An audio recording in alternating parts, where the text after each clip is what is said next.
So, welcome back to Third Age Reforged and to another battle replay, and today we make a return to OSGILIATH. Specifically, we're going to be seeing Western OSGILIATH under attack once again. I believe this is a lore-friendly battle as well, where all evil factions are on the attack and all good factions are on the defence.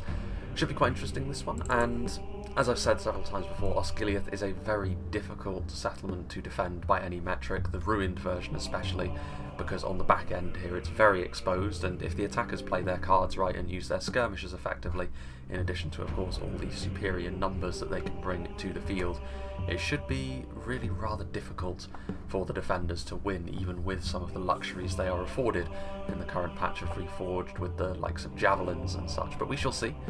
Doubtless the factions on the defence will also have a very high amount of quality to play around with as well. But we'll go through the attackers first and foremost, starting off with one of at least two Angmar armies played by the Steel Bow Ranger. Very ironic that he would have a name like that, considering Angmar are probably the biggest and, well, certainly most direct enemy of the Northern Dunedain. He's got some Trolls of Gundam Guard, very nice in sustained combat. They can definitely do a lot of damage with those gnarly spiked clubs. Sniger Stalkers, pretty much the opposite end of the spectrum. They are small, diminutive, and very, very weak individually, but there are a lot of them. Trolls of Angmar, a few more of them than there are Trolls of Gundam Guard, but individually they are a little bit more fragile, which for Trolls is quite a big deal actually, because that the additional defensive attributes do add up pretty quickly considering how few of them there are. A few Orc fellas, bit of armour piercing never goes amiss for the attackers when they're in this sort of situation. 9 times out of 10 you're going to be dealing with a faction, at least one faction on the defence, that really packs on the armour values. And so the Orc fellas are a cheap and cheerful way of helping you to deal with that sort of thing. Blackwatch Legion as well, very useful in this situation to bulldoze through the enemy lines if you're having trouble getting through the old-fashioned way. General's Bodyguard going to be the Rhun Blackguard, the safer option to put them in, because the Hammer Guard you really want up in the enemy's business quite quickly doing their damage, whereas the Blackguard, a little bit more of a well-rounded unit, very, very strong among the sword and board bodyguard units, one of the better ones in the game actually, not up to the level of the dwarven units or some of the other human units, but well, I'm assuming they're human anyway, they may not be. Guardians of Khan-Dûm, who have got the armour upgrade, very useful tool for Angmar on the attack. Angmar Marauders to help pad out the army with some numbers, and Barrow-Wights, very difficult to get rid of Angmar once they're in position. They can hold their ground very nicely, and the Witch-Round Pikemen add to that as well with the armour upgrade. Very awkward to get rid of Angmar when they get into a position when they're happy to pressurise your front lines, I would imagine. The player who sent me the battle replay, it was Allfather, so I would assume he's got a fairly similar composition. Angmar tend to approach their business in rather the same way regardless of what exact units they have. He too has got the Blackguard, which is where his general is. He's got some Scourge Raiders as well though with the armour upgrade, so they can be really, really useful for helping to break up defences as well in a very different way to the Blackwatch Legion, but still very good for dealing with those dense defensive positions. Gundam Guard as well, which are effectively a similar tier to the Guardians of Khan-Dûm, albeit they're not going to be as good in melee against infantry. They're a little bit worse all round, but they are also a little bit cheaper, and they are spears at the end of the day, so they do have their own upsides as well, like the shield wall formation and a bonus against cow. Blackwatch Legion are here also, and other than that it's pretty much the same sort of thing that we saw in the last army. More Scourge Raiders, more Trolls of Gundam Guard, I believe. Yes, he does have the Witches, so we are going to be seeing them today at some stage, I would imagine. Sniger Stalkers is going to be pushing the ram across the River Anduin. We've got some Barrow-Wights here as well, hidden away, and finally a group of Angmar Marauders and Orc fellas, who I would assume are going to be going up in the first wave, just making sure the ram can't be sallied out upon, which is fair enough.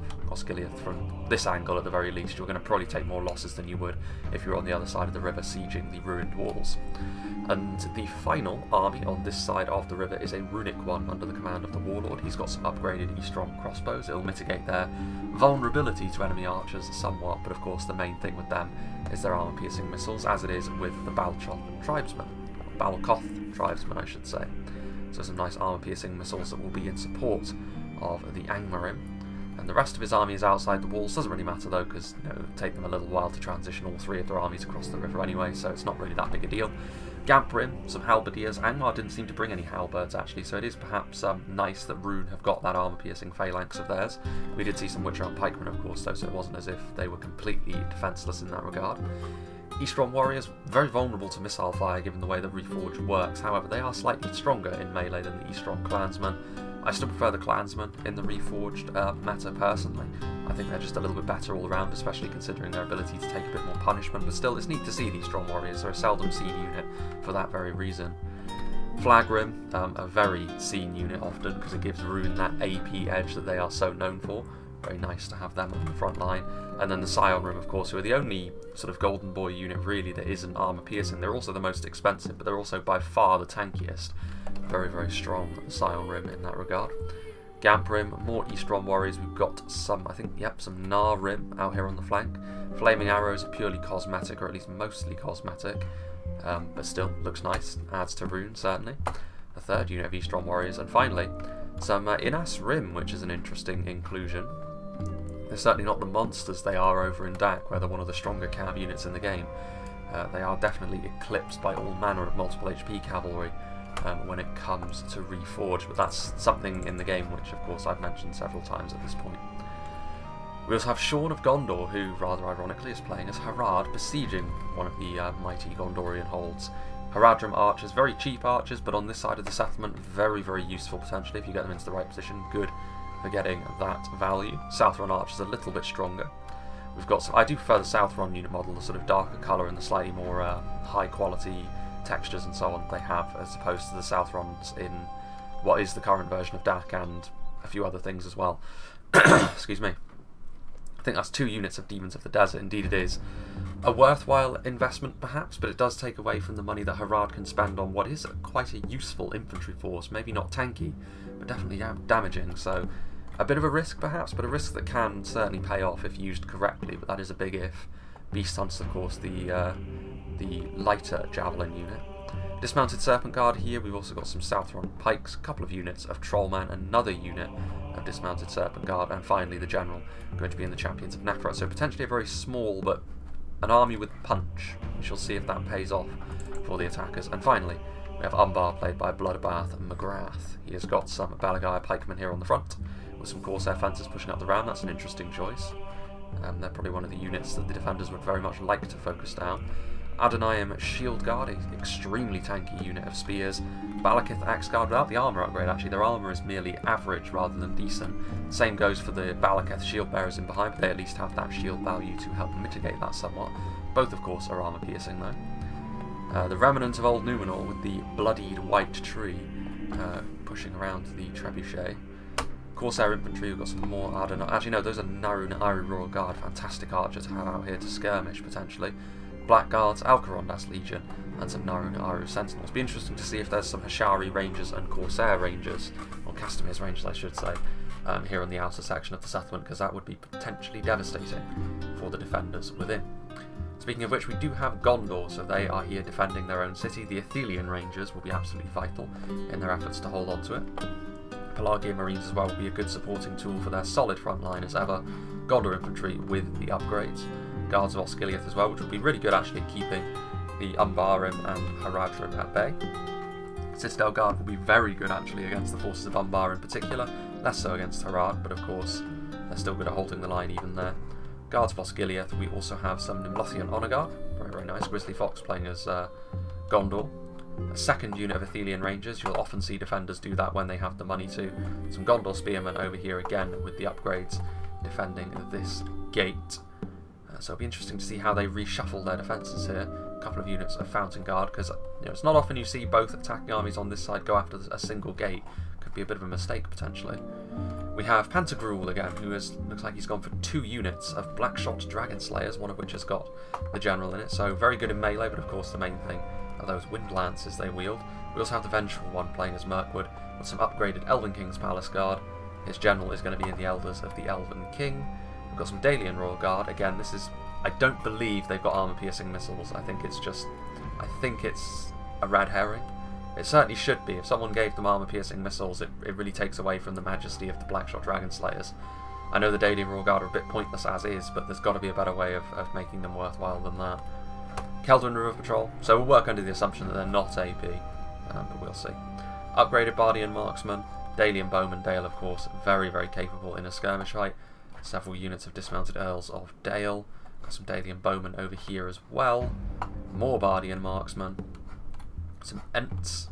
Got some Barding Herd. Upgraded Swordmasters of Esgaroth. Some Sindar of the Girdle could be really useful actually, depending upon how they are used.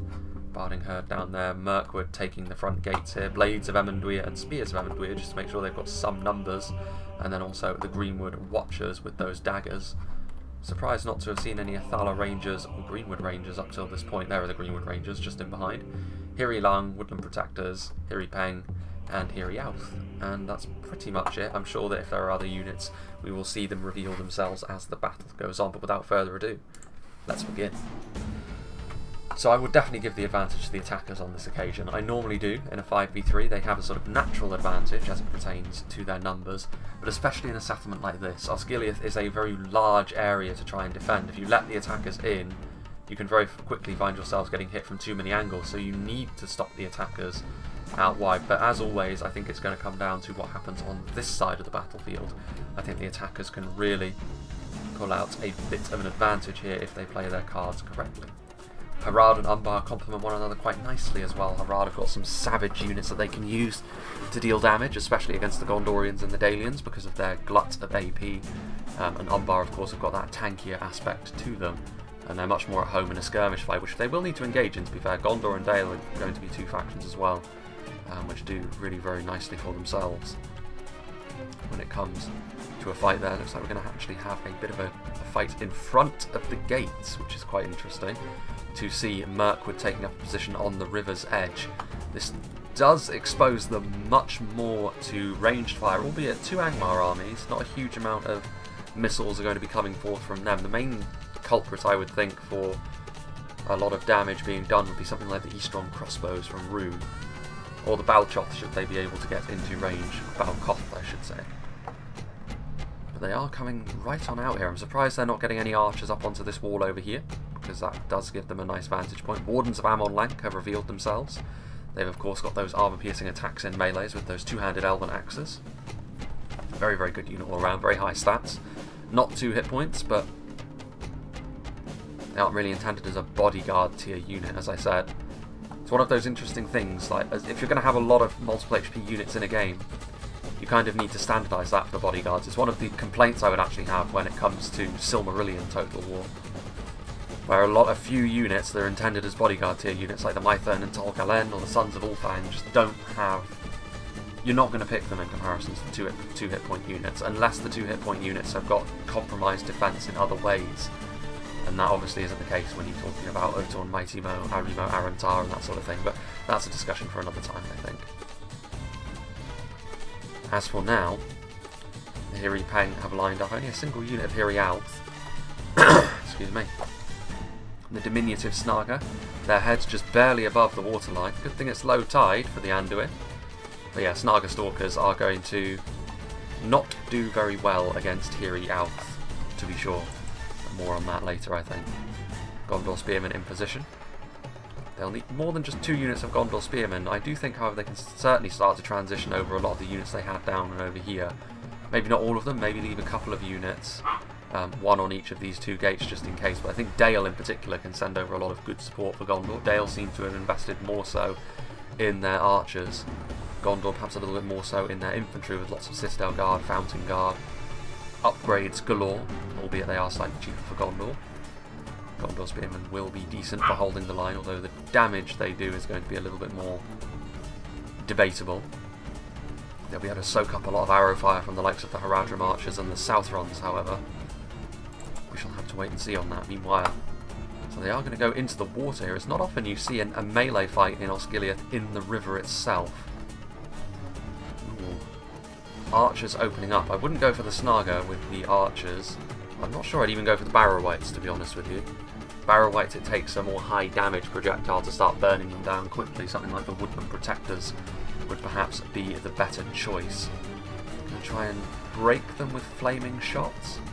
I don't think they're going to have too much in the way of success with that, to be honest with you. Meanwhile, Innes Rim being given a good opportunity to be used here. I mean, I didn't think the Innes Rim would be all that effective at all, but they are actually going to be able to get a charge off into swordsmen from the front, and they do get their lances down as well.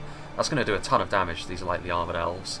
I don't really know what the Vengeful One was expecting there, to be honest with you, and it's not too much of a victory, honestly, to draw the Innes Rim into the Sindar of the Girdle, because while the Elven Riders will easily win, there was no real need to give the Innis Rim any sort of kills in this sort of battle, to be honest with you.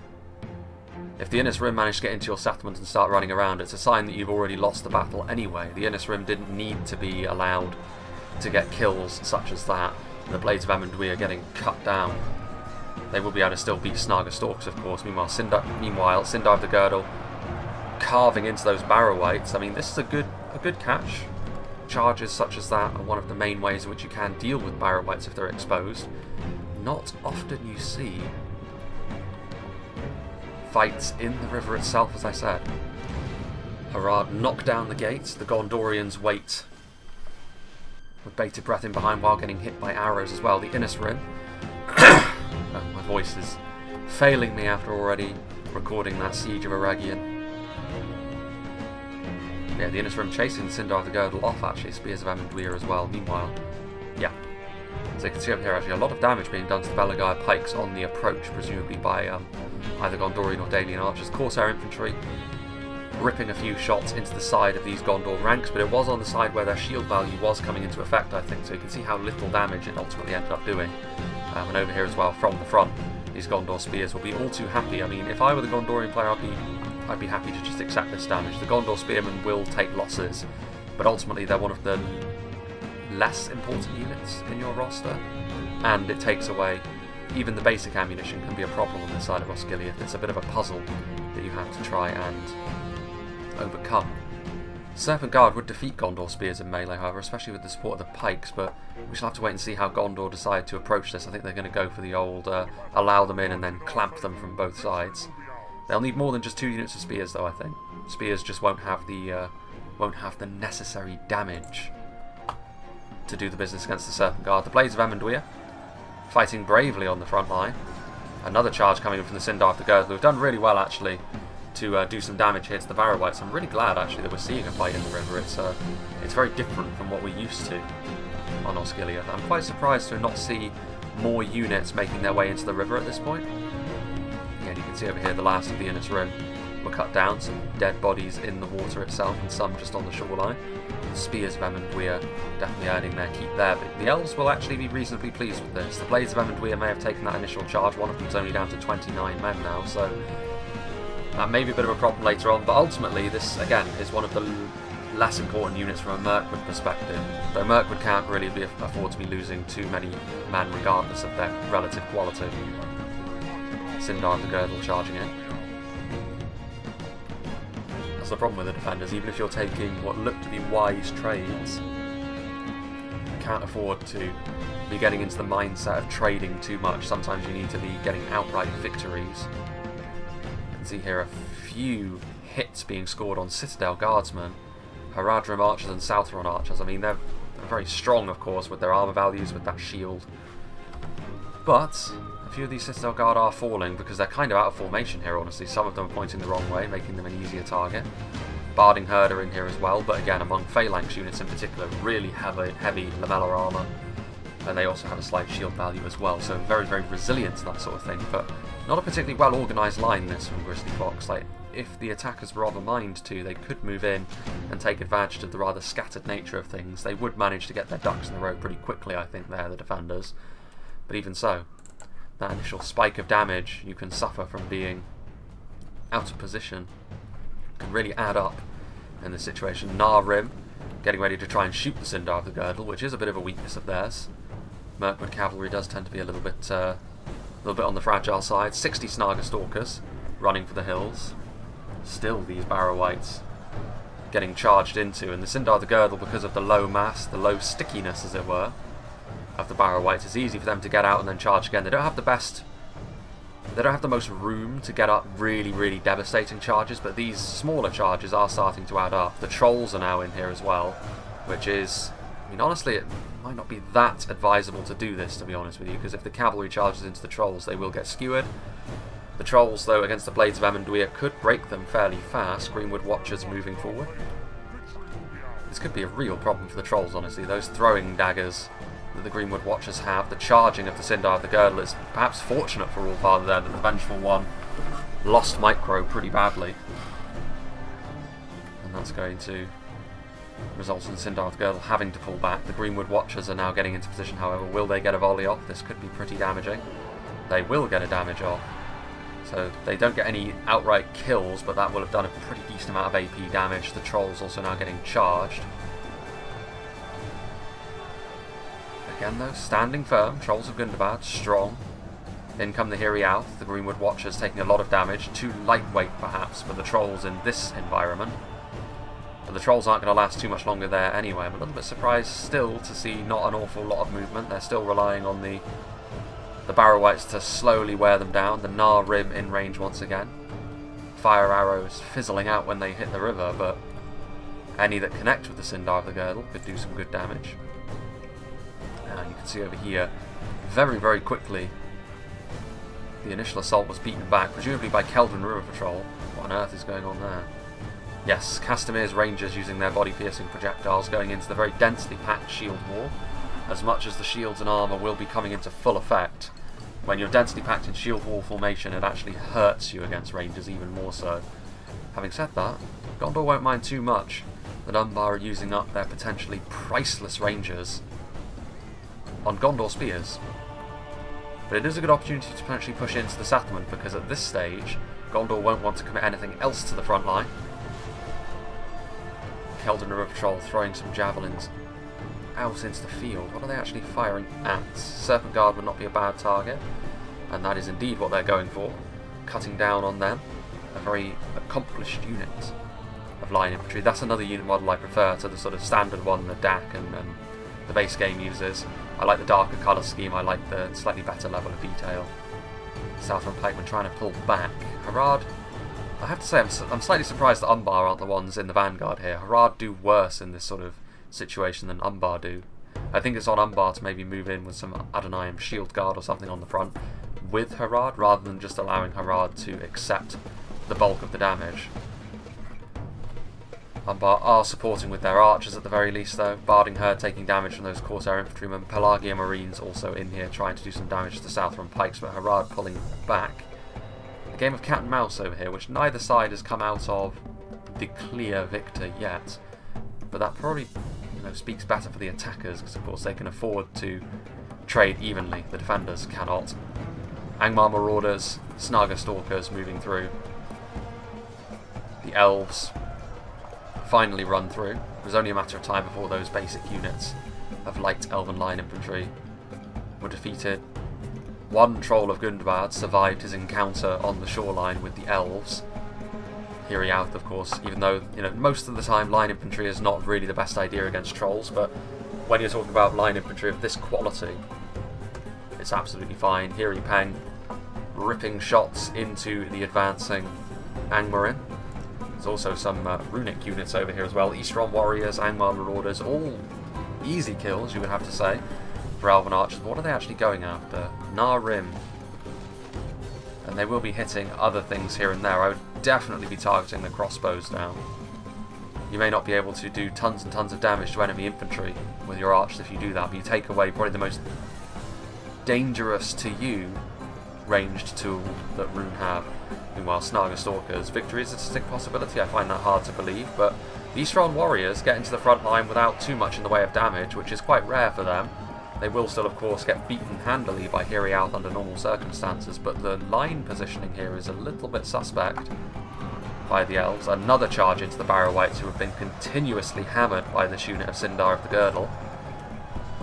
And they've done very, very nicely for themselves. Yeah, these strong crossbows are getting focused down, so the Vengeful One sees the danger. Armour upgrade or no, we're talking about high-quality Elven skirmishers here. The Golden Scale Mail will not be enough to keep them alive for an extended period of time. It'll help, but it won't be the be-all and end-all. It won't be the difference between victory and defeat there. Haradrim Archers now pushing forward with the Southron Pikemen. They're coming back for another bite of the cherry. I imagine it will go much the same way as the first. And now they're going to close the jaws again. Pelagia Marines that are out of ammunition joining the front as well. As far as a makeshift melee combatant goes, they're fine, the Pelagia Marines. They're not going to win any awards, but they at least aren't the kind of archer unit that will be really good for nothing but dying. They may score the odd kill with their swords, especially against lower end units like the ones they're facing off against here. 149 Corsair Infantry, Light Line Infantry from Umbar also being committed to the front, but with Citadel Guard on hand, I mean, this is, unless they commit forward more numbers over here, the defenders will continue to be fairly comfortable. There's Trollmen and Serpent Guard, however, loitering with intent, as well as Balaketh Shield Bearers.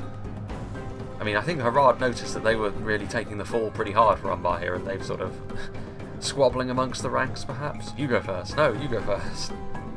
We shall see what happens as the battle continues. Angmar Marauders now do get to the front line. They had turned around temporarily, but now they're back. But they are being held at bay by the Elven Spears and getting shot in the side by the Greenwood Watchers, who have already taken a bit of a beating at the hands of the Trolls, but also did some good damage to them. And yeah, the Angmar Marauders, you can see how quickly they go down. But I think that is the entirety of the ammunition that the Greenwood Watchers have. And now support coming forward for the Hiri Out as well, who were taking a bit of damage, but with Hiri Lang on the front line especially, the Runic forces, the Easterlings, find themselves outmatched. Barrow-wights, however, 2 units of Barrow-wights, one completely healthy, the other one that got charged several times by Sindar of the Girdle.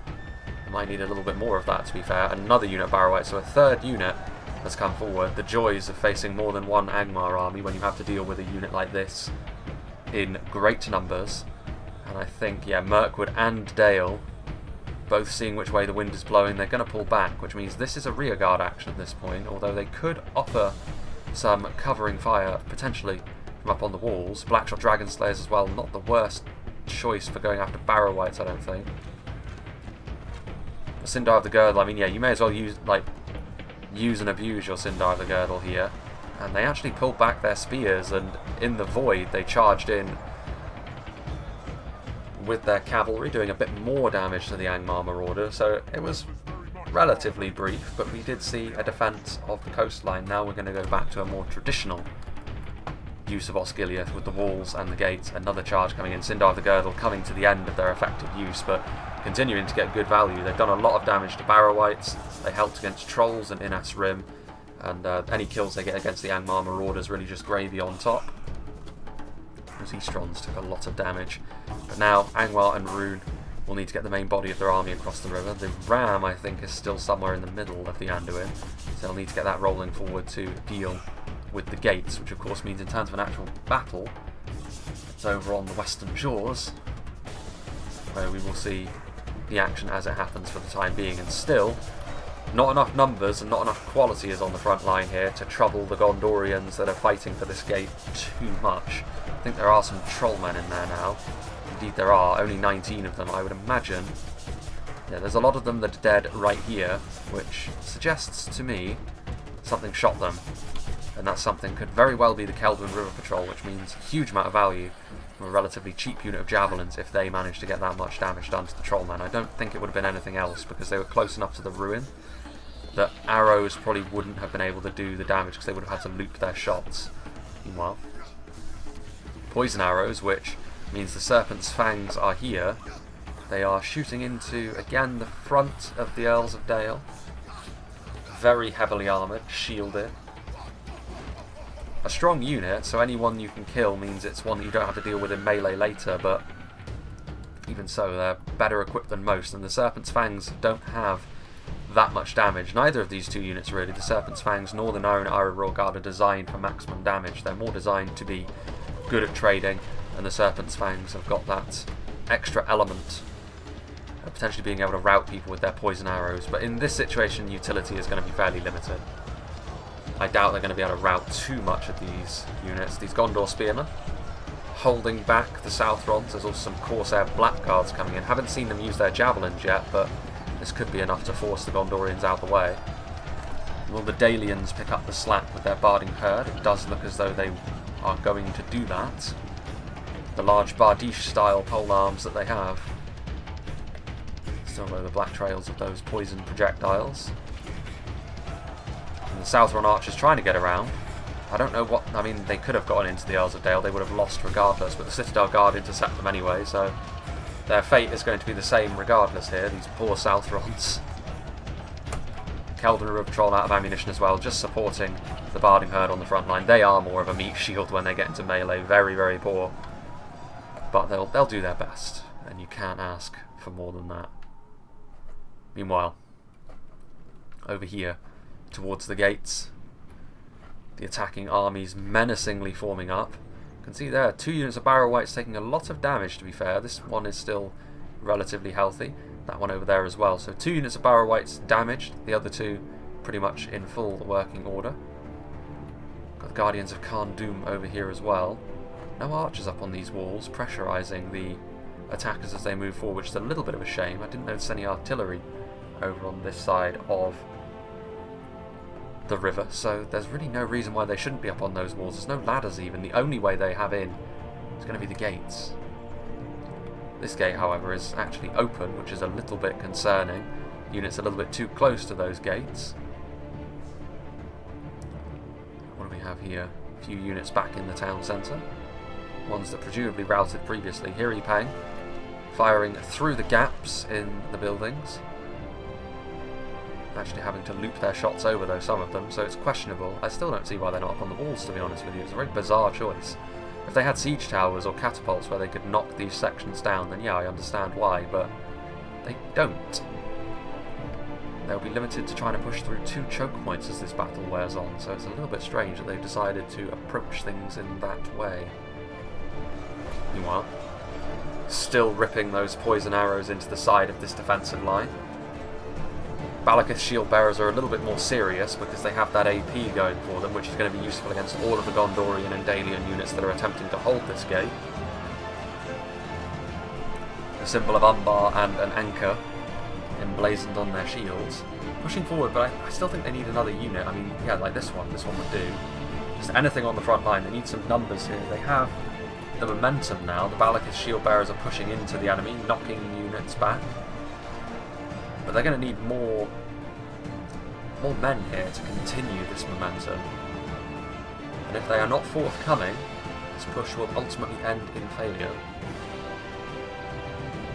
There's a very large curved sword that this individual has. Still that curved sword from Dark Souls 1 that you find in Blighttown. Sever, I think it's called.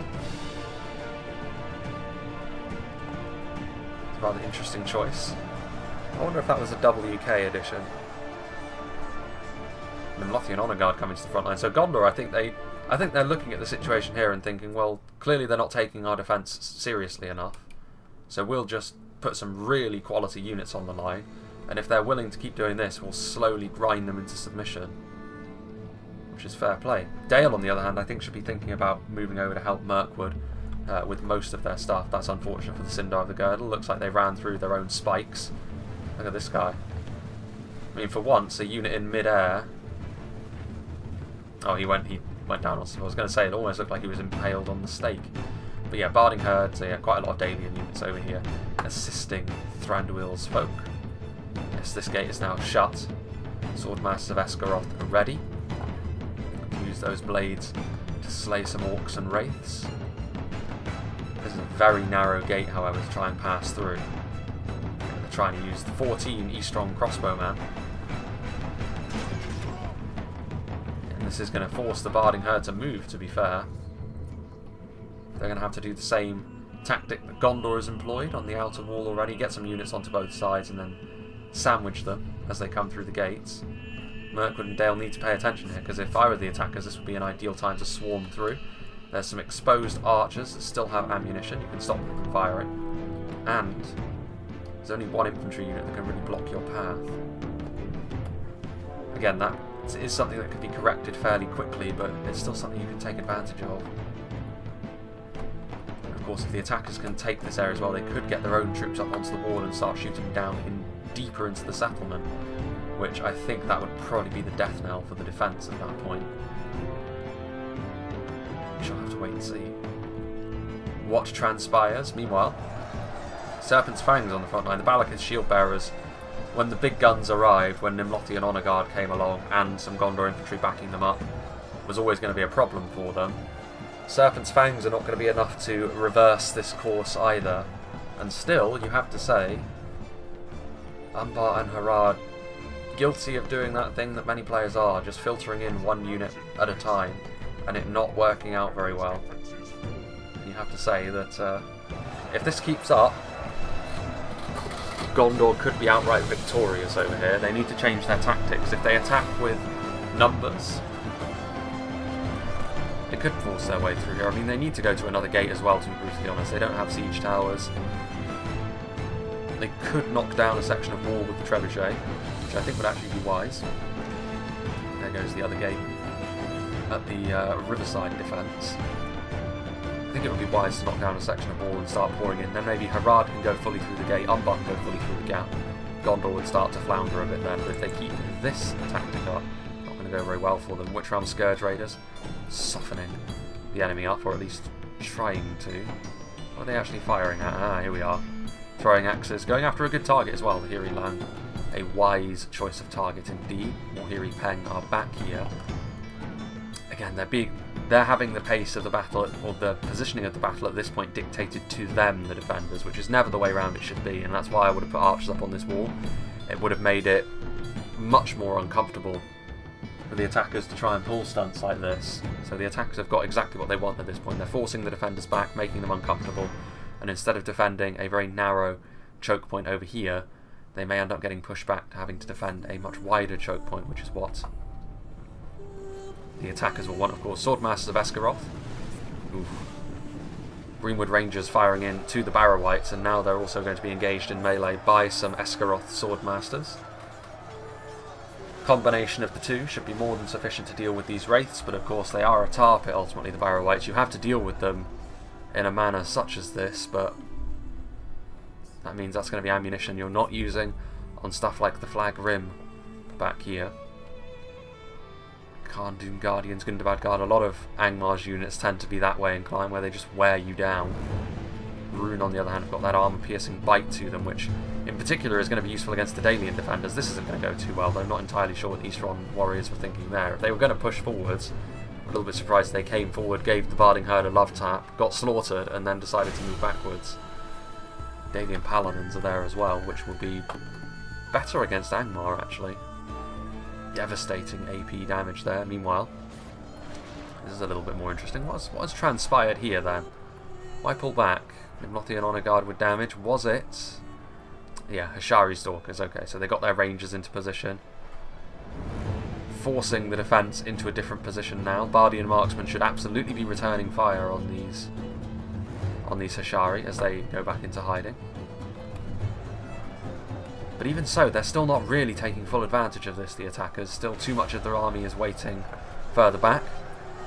Of course, their Blackguards, Serpent Fangs, while they may have pushed forward, that was more as a result of the range support. And it will be a simple task for Gondor to finish what they started, essentially. Citadel Guardsmen. And there are the Elves of Dale as well. Hovering over to this, however, there's still the Ants there, which is an interesting tool to use when you're on the defence. Meanwhile, yeah, this is a concern. Swordmasters of Esgaroth pulled back, but when you see this, when you see the defenders stand off a position because they're getting poked and prodded by javelins and crossbows, and then the attackers surge forward with a lot of strength, it can often be the momentum-grabbing event in the battle from which the defenders never truly recover. I mean, the Ents should do a decent job in here. Room with more of their Eastron warriors. Angmar Marauders as well. Barrow-wights. Not many of them left in that unit, but still 180 left in the unit that took point. Greenwood Watchers in support now of the Swordmasters, who need to stop showing their back to the enemy. Otherwise it could be absolutely devastating. A huge push from the Trolls, and I think this is the moment where the attackers are going to go all in. They're going to try and break the back of this defence at this moment. The Trolls. There are more Trolls than there are Ents at this point, but having said that, a lot of Hiri Lan. That'll do a lot of damage to the Trolls themselves. Angmar Marauders broken, not too much of a concern there. They're still not pointing in the right direction, these Swordmasters. I think from Pantagruel's point of view, at some stage you need to recognise when, listen, we need to stand and fight at this point. Otherwise we're going to be doing much more harm than good. Even if we end up losing this unit, they need to fight to the bitter end. Black Shots are also getting attacked. Yeah, so instead of microing that unit of Swordmasters, you really need to be doing something about things over here. Unfortunately, the Blackshot Dragonslayer's armour is sparing them a fair amount of the damage that Allfather's Scourge Raiders are doing to him. Elven King's Palace Guard are going to get here in support of the Swordmasters by the looks of things. Guardians of Kharn on their way in, a real clash of the titans here. The Ents and the Mockeries of Ents. Fountain Guard moving forward as well. Some Hirial, the Javelins doing their thing. The Greenwood Rangers, of course, is pretty much the target they need to be going after. When you see a blob like that, when you see things not necessarily going all that well for your team, you need to do something about it. What is this? Alcarondas Legion moving forward. Hashari Stalkers now in melee, being held at bay by some Pelagia Marines. I give the advantage there to the Hashari, to be honest with you, and yes, quite so.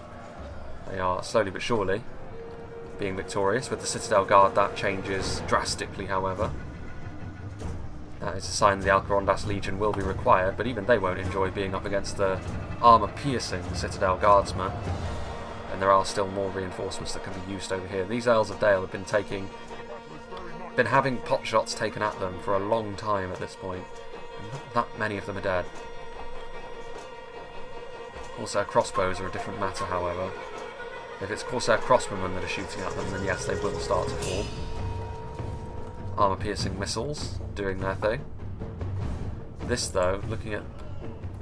they're really getting forced onto the back foot at this point. There are still Ents alive, still doing damage. It's very costly, this, for the attackers, but the line for the defenders at this point is very, very fragile. The Trolls are doing their job.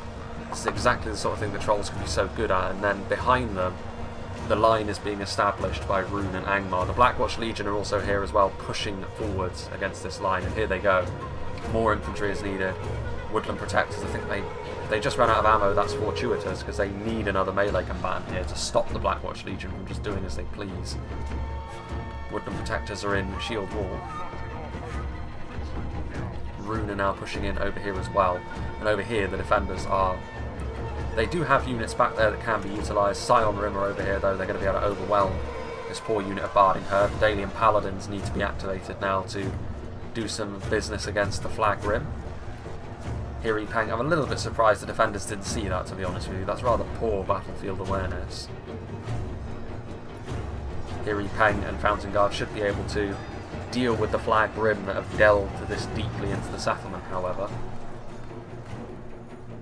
Elders of the Elven King, Swordmasters, pushing across as well. Yeah, here are the Blackwatch Legion. I mean, they will start to take pretty horrid losses as they do this, but the chaos that they're engendering among the ranks of the defenders here is going to be extremely substantial. Greenwood Rangers firing some shots in as well. Orc Fellas arriving on the front line. Not a strong unit, relatively speaking, but the armour-piercing bite they offer will be. They're going to die in droves to Rangers, though. Elven King's Palace Guard and Swordmasters of Esgaroth doing their best. And they will get a lot of kills against these units. Several denominations of Orc. The Barrow-wights there, the Blackguard are also there, which is a worry. Problem is, at this stage, again, this is poor. I don't understand what the Dalian Paladins are doing here. Like, you have to have better awareness of the situation than that, I'm sorry. That's basic. That's basic Total War stuff. If your units are getting shot, move them. Especially if it's from javelins. Close range, high damage. Ye old shotguns. Can't afford to be losing Dalian Paladins. Even if the defenders were doing reasonably well, this might be the sort of thing that's terminal, to be honest with you, in a 5v3. Dalian Paladins are far too strong to get no kills at all because you've left them in full view of javelins. Very, very poor. That could be a real problem over here, though. Gondor's still fighting well. Athelian Rangers presumably have used up all their ammunition, but at this stage things are ramping up over here as well. Announcer knocking me off my stride. The Trollmen, the Alcarondas Legion, strong units now getting in here, and this is where the rank and file Gondorian units are really going to start to struggle. Their quality is not up to the level of the Alcarondas Legion. The armour piercing of the Trollman will carve through their Gondorian plate. It's happening over here as well, to be brutally honest, at this point. The crossbows have been just teeing off into the Elves of Dale. Pantagruel need, like, it's very basic stuff to learn that you do not leave your units getting shot like that. very, very basic. I mean, the Earls, I mean, they're in melee now, but there's 11 of them left. Very slow. I'm going to stop going on about it because I don't want to come across as too harsh, but it's not good. And I think with that I would be very comfortable in saying I think the attackers are going to go on to be victorious in this fight. Blackguard are over here. They're going to be able to finish off the Palace Guard at this point just through sheer weight of numbers. At this point, the Swordmasters of Escaroth have all fallen by the wayside. A little bit more fragile, of course. Slowly but surely, the Elven King's Palace Guard will also go the way of the Dodo. Fountain Guard surrounded. And you saw, like, they seized the momentum very quickly here, the attackers. They just slowly pushed and peeled the defenders back from the more comfortable positions at the gate because they weren't being pressured at all. They could take the battle at their pace. And then as soon as they saw the opportunity to do so, Barrow White's in first, then Trolls, big push, and the defending line started to crumble pretty quickly after that. Elves of Dale fighting hard. Scion Rim, however, do not go down easily. Fountain Guard, Gamperim on the front line. Again, here we can see the Dalian Paladins being swallowed whole by a mixture of undead and Easterlings. I suppose one thing they have going for them, ooh dear, Trebuchet firing in here, getting some damage done to the guards of Osgiliath, but routing from the attackers. So over here things are still going reasonably well for the defenders, but it's just been a slower paced grind over here on this side of things, one that Gondor have done reasonably well at. The Blackwatch Legion here surely are going to perish. Balakathak's guard rolling forwards. They don't have too much left in the tank, to be honest with you, the attackers. They do need to keep pushing the defenders here, or at least occupying resources, so that the defenders don't have a chance to rally over by the gate, although I think that ship has probably already sailed. We shall have to wait and see. More shots coming in from the Bardian marksman. What have we got here? Elven King's Palace Guard trying to do a bit of a fighting retreat, to be honest with you, as they fight here up on the walls, and they're going to get shot point blank by the Nahrim in the back while they're getting pressurised by the Blackguard from the front. So they may not have died down there. They've just shifted the position of their ultimate doom. Meanwhile, ever since the Trolls and the Blackwatch Legion perished, it's been slower going for Angmar, but they established themselves pretty quickly after those pushes.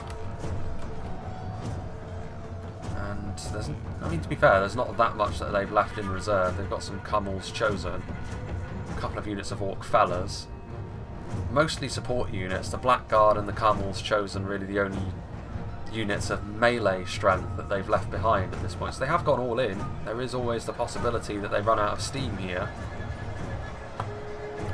But I think that will happen to the defenders before it happens to the attackers. Scion Rim, Gamperim in melee there. Some Snaga and Angmar Marauders just helping to shore things up a bit. That was Witcher Fire, the foul green smoke wafting up from the corpses. Blackshot Dragon Slayers being grilled, a few Swordmasters as well, no rest for the weary. Elves of the Elven King having to loop their shots, another unit of Blackwatch Legion moving forward, seeing their opportunity to buckle this front line again. The second unit, of course, from the other army. And when there's only Greenwood Rangers on the front line, this is exactly what you need to be doing. So the defenders, I think they're going to try and flee. I don't know where they can flee to, though. There's no other choke points that they can really utilise as well as these anyway. And now the Trebuchet is starting to go about its grisly work. Axeman of Lasarnak, which we actually missed in the composition phase. Almost missed them in the battle as well, with how much of a pounding they're taking from the Trebuchet. Shield Guard moving forward, another unit of Shield Bearers. Nimloti and Honour Guard, only 17 of them remain. Very, very strong unit though, of course. I've got back here still. Demons of the Desert getting into position. A little bit of a strange target to be going after Bardian Marksman with them, but I mean, almost guaranteed lots of kills if you do that. Virtually every hit is going to result in damage. What have we got here? Looks like they just ran out of ammunition. these Athelian Rangers. That's unfortunate. Yeah, I think maybe it is time to go back to the town centre and just put on a bit of a last stand and hope your quality is enough. I don't think it would be. To be fair, narrowing the battlefield when witches are around is probably a poor idea anyway. Yeah, and again, like, they reacted just a little bit too slowly there. The Blackwatch Legion were pushing forward. I don't really see the point in committing these dismounted Elves of Dale to the fight. It was never going to go all that well for them. And they are going to perish. They will die fighting, I suppose, or die trampled at the hands of infantry. Pikes moving forward, a surefire sign that this line isn't going to be falling apart anytime soon. The Swordmasters of Esgaroth getting bullied into submission. It's not to say, to be fair, that the Orcs haven't taken a lot of losses in doing this. The Angmar armies are noticeably small at this point, but they've already got what they wanted out of this, really. The momentum is theirs. Woodland Protectors, Eastron crossbows. And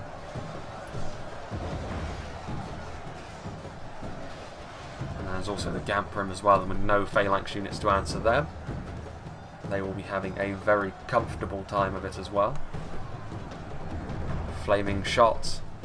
They won't get too many kills, to be fair, on a unit as tough as the Black Shots, but just lets the Black Shots know that if you come into range, we're going to shoot you. We're doing essentially what the defenders should have done all along: claim this wall and use it as a vantage point to shoot. I have no idea why the defenders elected not to do that, but that was a very key moment. Also, Dale obviously not moving their units quickly enough. And at this point, with hits like that coming forth from the Trebuchet as well, I genuinely believe there is no way back, and I think OSGILIATH is doomed to fall. Demons of the Desert moving forward. Strong unit in their own right in melee as well. Although that's not going to help them. Several of them getting grilled, although several of the Athelian Rangers as well. More Rangers. Enough to rout them? Not quite. I wouldn't be all too happy if my own artillery crew was doing that while I was in the area. Axemen of the Sarnak are wavering. They're not going to last too much longer, especially with the attentions of the Naaru Sentinels.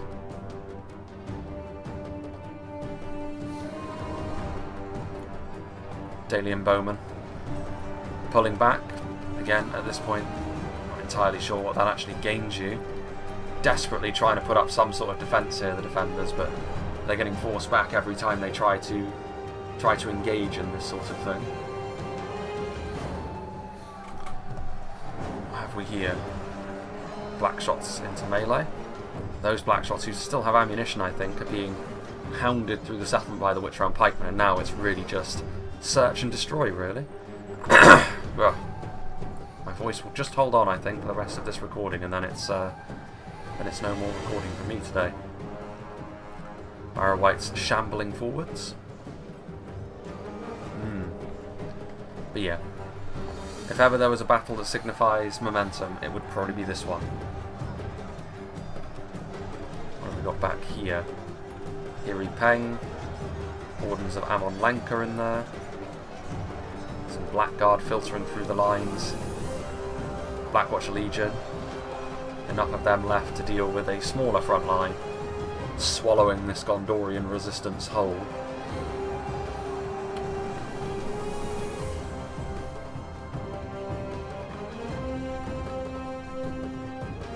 Dalian Bowmen are here as well. But again, they're just going to get engaged quickly, and they're not going to be permitted to move backwards.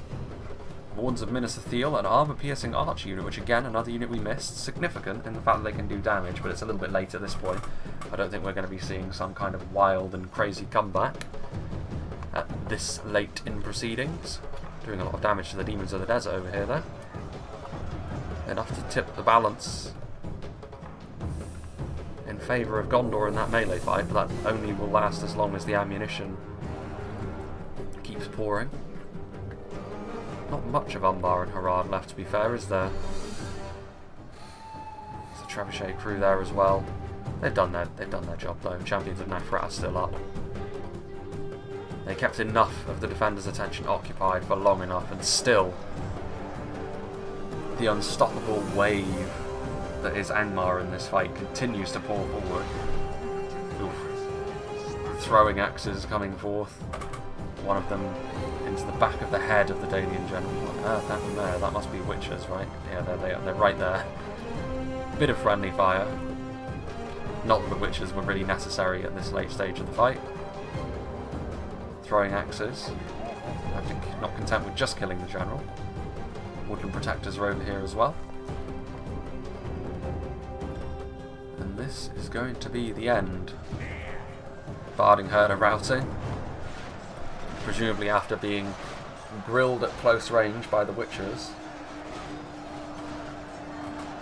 And now they're going to be retreating through the easterling section of the line as Angmar continues to roll forwards. Elves of the Elven King continuing to fire. Still some Dalian bowmen. Of course, at some stage you'd imagine what's left of Umbar and Harad will attack from the other side as well, depending on how quickly they're able to move. Champions of Nafrat have taken losses, actually, presumably at the hands of the Wardens of Minas Ithil. And the Trebuchet is going to be shooting right into the TC, trying to chip in with a bit of pressure. And they do manage to do some damage to the Dalian bowmen that are at the back. The Elves are strong on the front line here. Wardens of Amon Lank will definitely take a lot of orcs down with them, but you can just see the stark reality of what this battle now is laid out before them. More shots coming in. Fortuitous hit there onto the Gondor infantry. Some Hiri Peng over here actually preventing, or at least stalling, the advance. The Naruna Arurul Guard are really good at taking arrow fire though. Even elven archers like this will struggle to make an impression quickly against the Naruna Arurul Guard. But in melee, of course, that's where the Hiri Peng have the advantages. The Naruna Arurul Guard are much more defensive unit, but with 31 champions of Nafrat on the way, that will turn around fairly fast. Harad moving away. What's going on over here? Some Scion Rim chasing the Wardens of Minas Ithil off. Some of them also left behind. I think that's Faramir actually, isn't it? Actually no, that's the Gondor General. Faramir himself might be in the Wardens of Minas Ithil. I think he is. Unless he's already perished. Very possible. Is that him actually?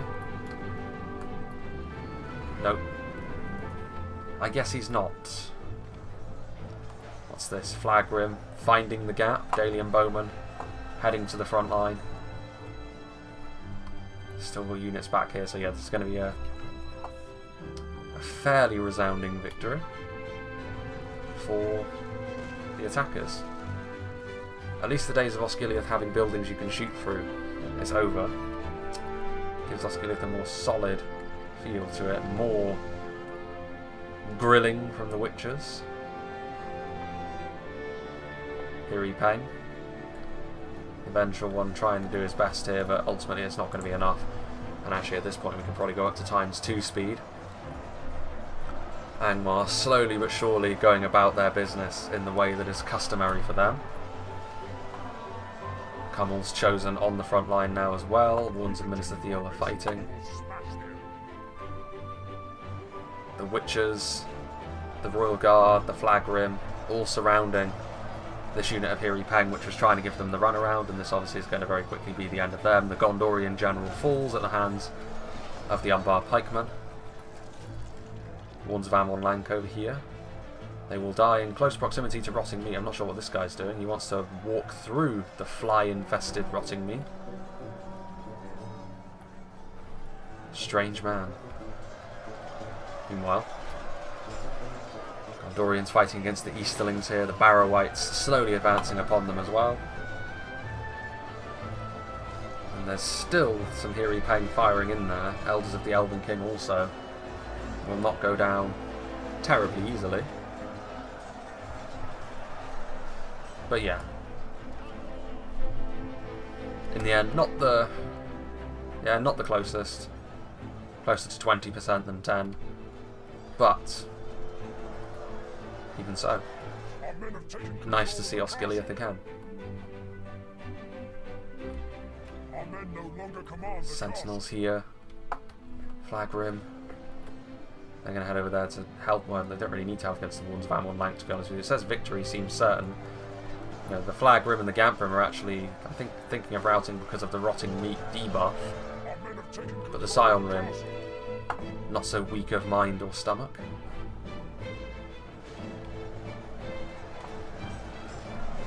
Yeah, and this is going to be the end of things. Mirkwood will be the last one standing, of course. The Gondorians and the Dalians being cleaned up, but Mirkwood, I've got some units which will take a little bit extra to kill.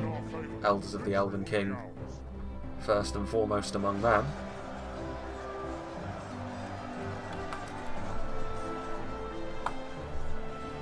There's also the Demons of the Desert, Champions of Mafrat, munching away on the Hiri Peng.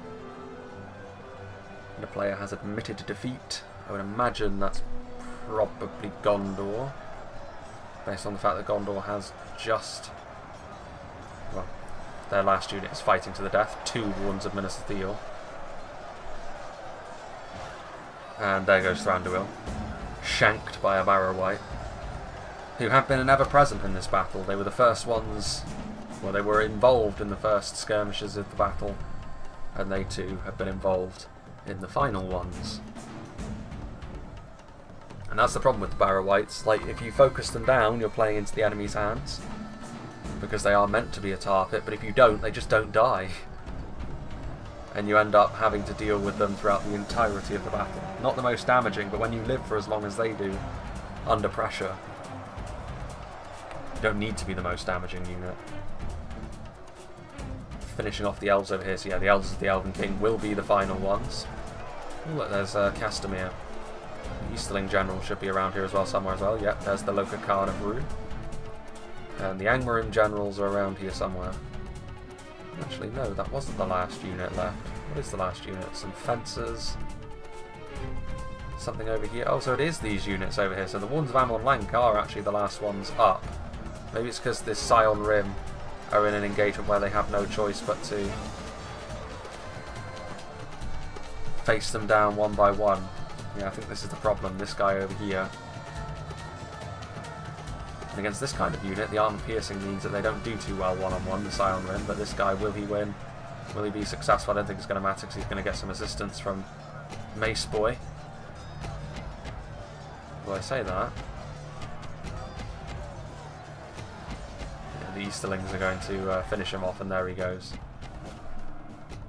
Success for the attackers. Osgiliath has fallen, as it often does, because it is quite a difficult settlement to defend, and the defenders definitely could have improved things somewhat. But I think that, to be fair, it's very difficult to face Angmar in this situation. I've heard some people, or saw some people in videos a little while back, saying that Angmar were not strong. I could not disagree more. Angmar, at what they do with their style, are an incredibly powerful faction in the game, if used correctly. And you saw them used correctly here. They were, you know, when they decided to commit, they went forward with strength, pushed the enemy back, and as soon as they start doing that, Angmar have got all the tools they need to establish themselves and hold the gains that they make. Dale, like I said, a newer player, Pantagruel, but you really need to be doing better, not just allowing yourself to get shot in the way that he did. You need to be a little bit quicker on the draw as well. When things start to go south, you need to make a decision quickly rather than imming and ahhing, and then when it's too late, making a decision that is, you know, not the best. But then I think all of the defenders were guilty of that, not just Dale. But yeah. So big thank you to Allfather for sending this one in. Let's see what did the damage for both Angmar armies. The Witchers got some good kills. The Blackwatch Legion were very effective. They were used very, very well. The Blackguard did okay, but then they were committed a bit later on. But you can see, not a huge amount of kills on individual units. It was the collective that did the business for Angmar here. Similar story over here. The Trolls, the use of the Trolls, the Barrow-wights, and the Blackwatch Legion, I think, were the most impressive things that Angmar did. And then the rest of the army was just there to hold on to the gains that those units made. And yeah, pretty similar story over here, but the Trolls were slightly more the main event for the Steelbow Ranger. So yeah, big thank you to the Allfather for sending this one to me, and a big thank you to all of the players for being a part of this battle replay. Like I said, still got a couple of replays that I'm going to be doing, not today because my voice probably wouldn't survive that. But I've got one on the Cardland Outpost, got one on Merlond. I've also got another battle on a map that I'm not entirely sure what it is, but it was sent to me by Demon's Hunter. So you know, he sent me some good ones recently, so hopefully that is along the same sort of lines. This may very well be the last battle replay before Christmas, actually. There might be a little thing that I do for Christmas just to sort of mark Christmas, but it won't be like a battle replay or anything along those lines. But yeah, we'll see about that, because I'm not really sure. We're still over a month away from that, from my perspective, so that'll be the sort of thing which I'll probably think about closer to the time. But other than that, of course, things will continue as they will, at least into the new year, at which point things will almost certainly change fairly drastically, fairly quickly. January will continue in much the same vein as the months up sort of in the latter half of this year have gone. But going into February and following on from that, things are likely to change fairly drastically on the channel. But like I said, we'll talk about that in a channel update closer to the time when I've got a better idea of what's actually happening. So yeah, I hope you enjoyed this, and I hope you'll join me for whatever is next.